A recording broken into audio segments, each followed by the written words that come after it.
Hi guys, welcome back to our channel tough guys. So my self Israel Kothapalli. So ఎలా ఉన్నారు? అందరూ బాగున్నారు అనుకుంటూ మన టాపిక్లోకి మనం వెళ్ళిపోదాం. ఇప్పుడు మన టాపిక్ వచ్చేసి ఈరోజు basics of health and fitness. So హెల్త్కి ఫిట్నెస్కి ఈ డిఫరెన్స్ ఏదైతుందో చాలామందికి తెలియదు. సో దీనివల్ల చాలా కన్ఫ్యూజన్ వస్తుంది. అట్ ది సేమ్ టైం చాలామంది మ్యానిపులేట్ చేయడం జరుగుతుంది అనమాట. సో ఇది మీకు క్లియర్గా అర్థం అవ్వాలన్నది నా intention. So let's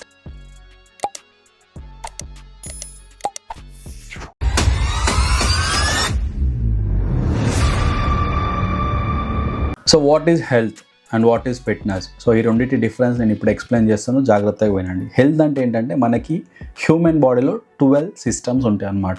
like nervous system, circulatory system కావచ్చు, లేదంటే రిప్రొడక్టివ్ సిస్టమ్ కావచ్చు, మస్కులర్ స్కెలిటోసిస్టమ్ సిస్టమ్ కావచ్చు. ఇలాంటి సిస్టమ్స్ 12 ఉంటాయి అనమాట. చాలామందికి 12 సిస్టమ్స్ కూడా తెలియదు, కానీ వాళ్ళు ట్రైనింగ్ ఇవ్వడం మొదలుపెట్టినారు అండ్ దానివల్ల చాలా కాంప్లికేషన్స్ వస్తున్నాయి. మీకు ముందు ఎక్స్ప్లెయిన్ చేస్తాను. ఓకే, సో ఈ 12 సిస్టమ్స్ అన్నీ కూడా హెల్తీగా ఉన్నాయి అనుకోండి, దాన్ని హెల్త్ అని అంటారు. So what is fitness?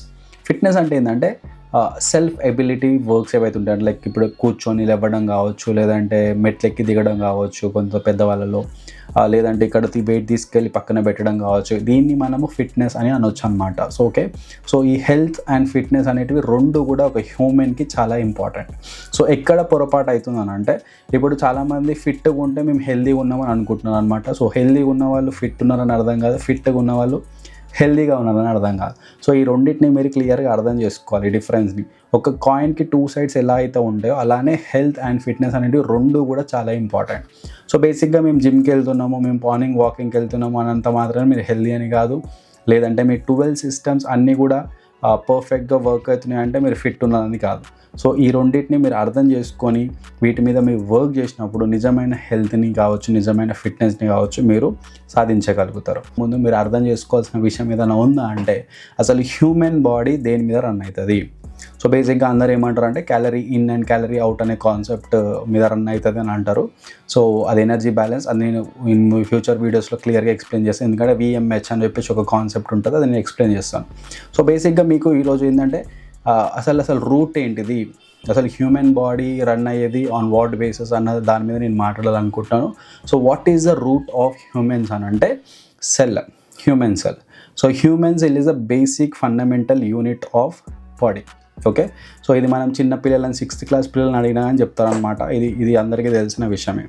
So ఇక్కడ మనం ఆలోచించాల్సిన విషయం ఏంటంటే అసలు సెల్లో ఏమేమి ఉంటాయి. సెల్ మెంబ్రేన్ ఉంటుంది, న్యూక్లియస్ ఉంటుంది, మైటోకాండ్రియా ఉంటుంది. ఇందులో కూడా చాలా కాంపోనెంట్స్ ఉంటాయి. ఒక్కొక్క దానికి ఒక్కొక్క పర్పస్ ఉందన్నమాట. సో ఇవన్నీ చక్కగా పనిచేసినప్పుడే, అంటే అన్నీ కూడా ఏమేమి వర్క్ చేయాలో అవన్నీ కూడా కరెక్ట్గా వర్క్ చేసినప్పుడు మాత్రమే మనకి అవుట్పుట్ అనేది ఏదైతే ఉంటుందో అది బాగుంటుంది అనమాట. సో అప్పుడే మనకి సెల్ హెల్త్ అనేది తెలుస్తుంది అనమాట. సో సెల్ హెల్త్ అనేది ఎఫెక్ట్ అయ్యేది చాలా రకరకాల వేస్ ఉన్నాయి. అది కూడా చాలా పెద్ద సబ్జెక్ట్, అది కూడా నేను ఇన్ ఫ్యూచర్లో మాట్లాడతాను తప్పకుండా. కాకపోతే మీకు అర్థం అవ్వాల్సిన విషయం ఏంటంటే body runs on fundamental unit called cell. మనం పెద్దగా అవుతున్న కొద్ది ఏమవుతుందంటే ఈ సెల్ పర్ఫార్మెన్స్ అనేది వీక్ అవుతూ ఉంటుంది అనమాట. Because of poor life style కావచ్చు, లేదంటే ఈటింగ్ హ్యాబిట్స్ కావచ్చు, స్లీపింగ్ ప్యాటర్న్స్ కావచ్చు, లేదంటే స్ట్రెస్ కావచ్చు. ఇలా చాలా రకాల వల్ల మన సెల్ పర్ఫార్మెన్స్ అనేది పడిపోవడం జరుగుతుంది అనమాట. సో మనం కరెక్ట్గా అర్థం చేసుకొని వర్క్ చేసిన రోజున మనకి హెల్త్ కానీ ఫిట్నెస్ కానీ వస్తుంది. ఇది మీరు మర్చిపోవద్దు. ఓకే, ఇప్పుడు బేసిక్గా అందరూ నమ్మే కాన్సెప్ట్ ఏంటంటే calorie in and calorie out అనే కాన్సెప్ట్. ఓకే, సో బేసిక్గా నన్ను అడిగితే నేను ఈ క్యాలరీస్ అనే కాన్సెప్ట్ని నమ్మను. సో అది ఎందుకు నమ్మను అని చెప్పేసి మీకు ఎక్స్ప్లెయిన్ చేస్తే చూడండి. ఒక మనిషి యొక్క హైట్, వెయిట్, ఏజ్ తీసుకొని ఒక ఫార్ములాలో పెడతారు అండ్ మీకు ఒక నెంబర్ వస్తుంది. దాన్ని బట్టి ఏమంటారు అంటే ఇన్ని క్యాలరీస్ నీకు అవసరం అని చెప్తారు. Okay, so my question is like, ఇంత అక్యురేట్గా ఎట్లా చెప్పగలుగుతున్నారు? ఇన్ని క్యాలరీస్ మీకు అవసరం అని చెప్పి ఎట్లా చెప్పగలుగుతున్నారు?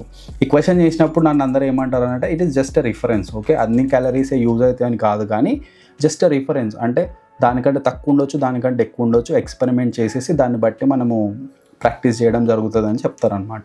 సో అట్లాంటప్పుడు ఈ క్యాలరీస్ అనే కాన్సెప్ట్ నిజం ఎట్లయితుంది? First point.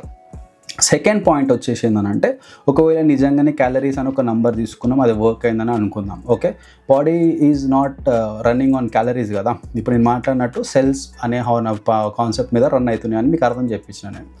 సో ఇప్పుడు సెల్ పర్ఫార్మెన్స్ వీక్ ఉన్నా, ఓకే, సెల్ పర్ఫార్మెన్స్ వీక్ ఉందంటే టిష్యూస్ అండ్ ఆర్గన్స్ కదా. ఇప్పుడు లివర్ పర్ఫార్మెన్స్ వీక్ ఉండొచ్చు, గట్ వీక్ ఉండొచ్చు, గట్ వాస్కులర్ సిస్టమ్ వీక్ ఉండొచ్చు. సో ఇట్లాంటి చాలా విషయాలలో కూడా మన బాడీ అనేది వీక్గా పర్ఫామ్ అయ్యే అవకాశాలు ఎక్కువ ఉన్నాయి. సో అట్లాంటప్పుడు ఈ పలానా క్యాలరీస్ ఎట్లా పనిచేస్తున్నాయి మళ్ళీ క్వశ్చన్. సో నేను ఏమంటున్నానంటే బాడీ అనేది సెల్స్ అండ్ హార్మోన్స్ మీద వర్క్ చేస్తుంది అనేది నేను నమ్ముతా. సో ఈ వీటిని మీరు అర్థం చేసుకున్నప్పుడు బేసిక్గా మీరు నిజమైన హెల్త్ని, నిజమైన ఫిట్నెస్ని సాధించగలుగుతారు. సో ఈ సెల్ ఎఫెక్ట్ ఎట్లయితుంది, ఈ హార్మోన్స్ ఎట్లా ఎఫెక్ట్ అవుతాయి అని మీకు రాబో వీడియోలలో అర్థమైతే, కాకపోతే మీకు బేసిక్స్ అనేటివి అర్థం అవ్వాలన్న నా ఇంటెన్షన్ ఈ వీడియోతోనే. ఓకేనా? సో బేసిక్గా ఒక బాడీ యొక్క ఫంక్షనింగ్ ఎలా తెలుస్తుంది అని అంటే మనకి బ్లడ్ రిపోర్ట్స్, కొన్ని బ్లడ్ రిపోర్ట్స్ ఉంటే అవి నేను కింద డిస్క్రిప్షన్లో పెడతాను. ఆ బ్లడ్ రిపోర్ట్స్ చేయించుకున్నప్పుడు మనకి మన బాడీ ఎలా వర్క్ అవుతుంది అన్న విషయాలు అర్థమవుతాయి.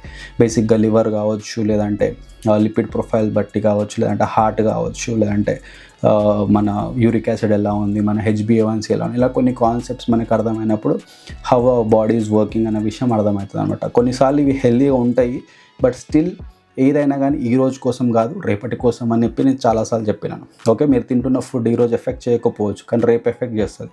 సో అన్న regular interval of 3 months of 6 months కానీ మనము బ్లడ్ టెస్ట్లు చేయించుకోవడం చాలా ఇంపార్టెంట్. దాన్ని బట్టి మనకి మన బాడీ ఎలా ఉంది, ఏ కండిషన్లో ఉందన్న విషయాలు అర్థమవుతాయి. సో అందుకే బ్లడ్ రిపోర్ట్స్ ఆర్ ఇంపార్టెంట్ అని నేను చెప్తాను. సో బేసిక్గా ఈరోజు కొన్ని కాన్సెప్ట్స్ కవర్ చేశాను. నేను డీటెయిల్గా నేను రాబో వీడియోలలో తప్పకుండా చెప్తాను. Stay tune.